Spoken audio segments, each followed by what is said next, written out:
तालुका हातकणंगले 2013 साली मंजूर झालेल्या किणी येथील 30 बेडच्या ग्रामीण रुग्णालयाच्या कामासंदर्भात संबंधितांची बैठक घेऊन लवकरच कामाची सुरुवात करण्याबाबत कार्यवाही करू अशी ग्वाही पालकमंत्री प्रकाश आंबेडकर यांनी पत्रकारांशी बोलताना दिली।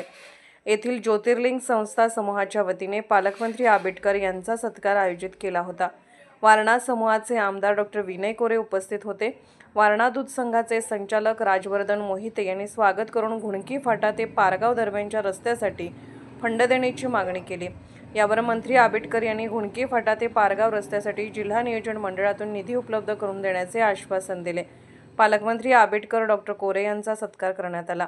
यावेळी जनसुराज्याचे प्रदेशाध्यक्ष समित कदम, केडीसी बँकेचे संचालक विजयसिंह माने, कराडचे माजी उपनगराध्यक्ष यादव, यशवंत नांदेकर, तिरवडे, जे.के. जाधव, सुधीर जाधव, दुधोंडी, किरण चव्हाण, खेड, वारणा दूध संघाचे उपाध्यक्ष एच.आर. जाधव, वारणाचे संचालक Shahaji Patil, Udaysinh Patil, Kishor Patil, advocate N R. Patil, Arun Patil, Mahendra Shinde, Subhash Bhapkar, B G. Borade, Babasaheb More, Sambhaji Patil, Babasaheb Mane, P R. Chavan, Harshad Patil यांच्यासह ग्रामपंचायत सदस्य, वारणा परिसरातील कार्यकर्ते उपस्थित होते।